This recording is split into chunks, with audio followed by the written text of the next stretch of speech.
Bom, nós vimos que nós não podemos confiar na internet, só lembrando por quê.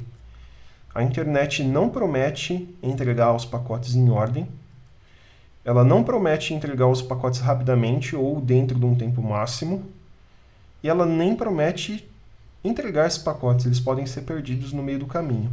Tudo que a internet faz é uma tentativa de melhor esforço de entregar os pacotes. O que significa melhor esforço? Significa que ela vai tentar ser honesta, tá? Todos os roteadores do meio do caminho vão tentar ser honestos, eles não vão deixar de entregar um pacote ou atrasar propositalmente um pacote porque não vai com a cara de quem está mandando ou de quem está recebendo. Mas a gente tem um problema então. Como que a gente faz para enviar dados de forma confiável sobre uma internet que não é confiável? Bom, a forma mais comum de um programa se comunicar com o outro é comunicação em ambas as direções, bidirecional, e comunicação confiável. Existem outras formas, mas essa é a forma mais comum que a maioria dos programas quer utilizar.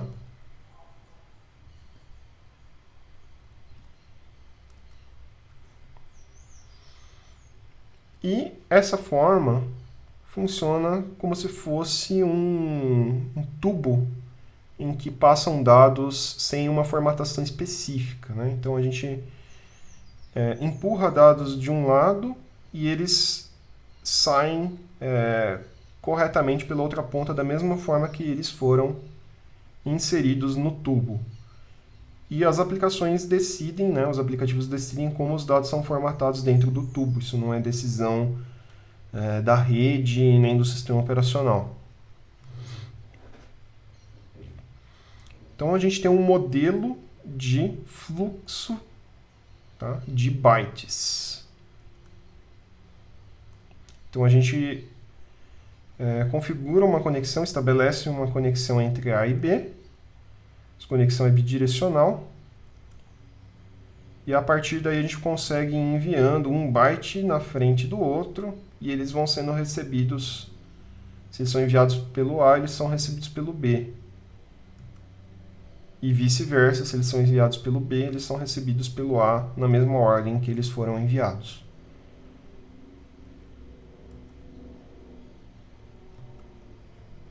Quando a gente não quiser mais se comunicar, a gente pode fechar essa conexão. Quando o A não quiser mais falar com o B, por exemplo, ele pode fechar. A iniciativa de fechar também poderia partir do B.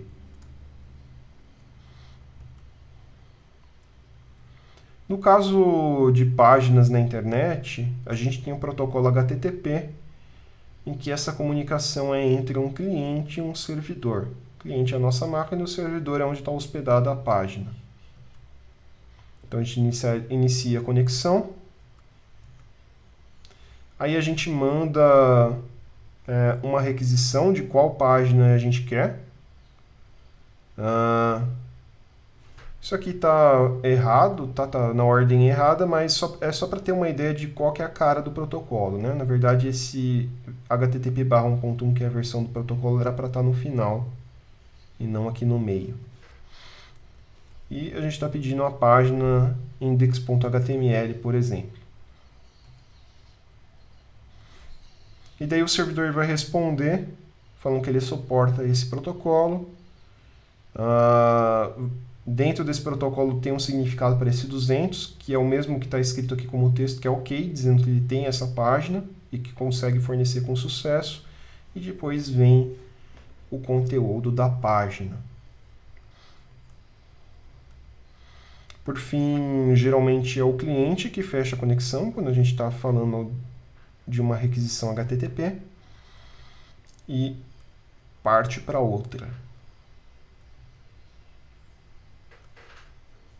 Então, como que isso funciona? A gente pode pensar em duas camadas. A gente tem aqui um aplicativo, um software, um programa, por exemplo, o Chrome ou o Skype. E daí ele vai fornecer dados para o que a gente chama de protocolo IP. o protocolo IP vai se encarregar de levar esses dados do nosso computador até o destino, que no caso é o servidor. Essa é por isso que por essa tarefa que ele é responsável, tá? Por levar da origem até o destino. O servidor também vai usar o protocolo IP para mandar dados de volta para quem o solicitou. Só que no meio dessas duas camadas existe uma outra camada, tá? E essa camada a gente chama de protocolo TCP. É justamente ele que vai garantir que os bytes vão chegar na mesma ordem que foram enviados e vai garantir que eles sejam realmente entregues, que eles sejam reenviados caso eles sejam perdidos. Então, nessa figura, na verdade, a gente está mostrando três camadas. O programa fala com o protocolo TCP e o protocolo TCP fala com o protocolo IP. TCP é responsável por garantir confiabilidade e IP é responsável por garantir que seja determinado um caminho pelo qual esses pacotes possam passar. Então, qual que é a função do TCP? Certificar-se que todos os dados são entregues corretamente e certificar-se que a aplicação vai receber esses dados na ordem correta. Como que ele faz isso? Então, aqui é só a ideia básica, né? No que ele se baseia, qual que foi a ideia por trás de implementar o TCP. Então, adiciona-se números de sequência a cada pacote, de forma que o receptor pode checar se tem algum pacote faltando. Então, se a gente vai numerando todos os pacotes e de repente tem um buraco, né? Aqui primeiro pacote, segundo pacote, terceiro pacote, quarto pacote. Aí de repente a gente recebe o segundo e daí recebe o quarto em seguida. Opa, o terceiro está faltando. Então aí dá para o receptor saber que tem algum pacote faltando, que tem um buraco lá no meio. E também dá para o receptor colocar os pacotes na ordem correta. Suponha que ele recebe o segundo, depois o primeiro e depois o terceiro. Dá para ele reordenar e colocar o primeiro, o segundo e o terceiro em ordem. Quando o pacote chega, o receptor manda uma confirmação de recebimento, que a gente chama de ACK, que é a sigla de Acknowledgement, né? Que é confirmação em inglês, de volta para o emissor, né? Quem está enviando os pacotes. Então, dessa forma, para que isso é feito? Isso é feito para ele saber que ele não precisa ficar tentando reenviar, que já foi recebido. E daí o TCP vai ter um mecanismo para reenviar pacotes cuja confirmação nunca chegou no emissor, tá? Então, se nenhuma confirmação for recebida, ele eventualmente vai reenviar os dados. Então, vamos lembrar que um conjunto grande de dados tem que ser quebrado em partes menores. O que acontece com essas partes? Elas são encapsuladas por diferentes camadas de processamento.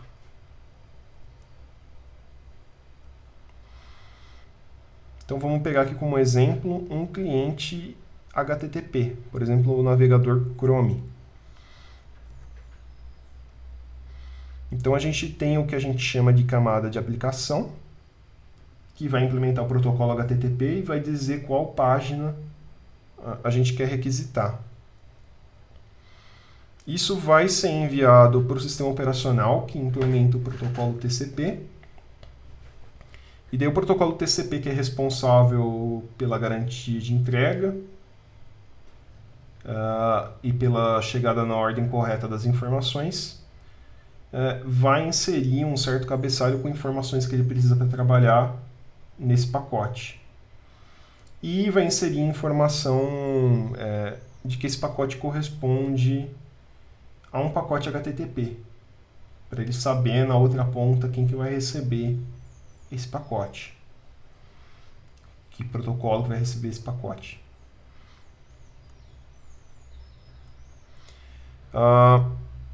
Ele vai repassar para outra camada, que também é implementada pelo sistema operacional, que é o protocolo IP. E o IP vai acrescentar um cabeçalho com informações que ele precisa para trabalhar. Por exemplo, um endereço de origem e destino. Remetente e destinatário. E, novamente, ele precisa ter uma informação de qual protocolo que está dentro dele. Porque existem outros protocolos além do TCP.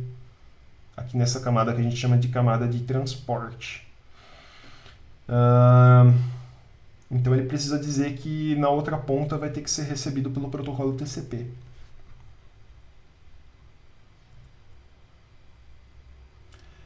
Por fim, isso é passado para o que a gente chama de camada de enlace, que vai ser a tecnologia que vai ligar uma máquina com um roteador ou um roteador com o próximo roteador na rede. E aqui existe um endereço que a gente chama de endereço físico, no caso do Ethernet é chamado também de endereço MAC, que vai determinar basicamente todo mundo que está no mesmo cabo, endereçar todo mundo que está no mesmo cabo. Isso daí vai ser enviado para frente, vai percorrer aqui toda a rede.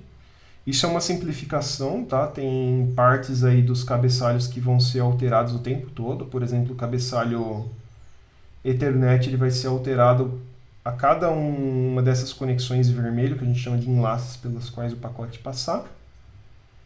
Então ele não vai chegar exatamente igual lá na outra ponta. E o endereço MAC vai ser totalmente diferente, tá? E algumas informações do cabeçalho IP também são alteradas. É justamente assim que o traceroute funciona. Ele tem um contador que vai basicamente decrementando cada salto que o pacote passa, tá?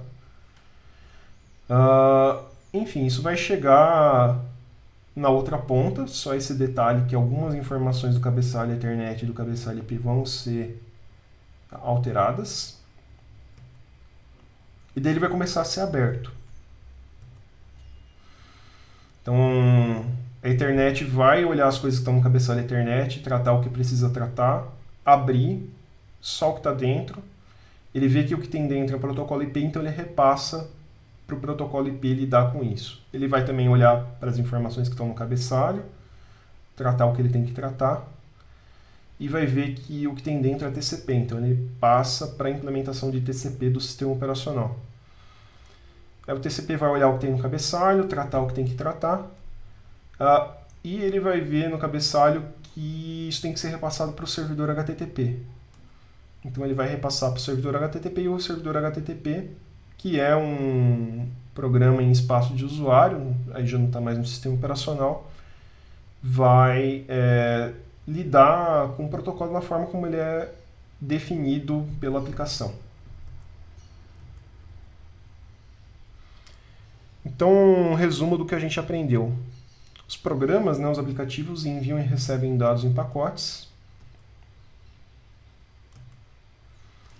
sobre uma internet que não é confiável. Os pacotes são encaminhados salto a salto, usando o endereço IP de destino para tentar determinar qual que é o próximo passo, qual que é o próximo roteador pelo qual eles têm que passar, para chegar mais próximo do destino. A maioria dos aplicativos usa TCP para ter certeza que os dados vão ser entregues e que vão chegar na mesma ordem que foram enviados, tá? No aplicativo. Na rede eles podem chegar em outra ordem.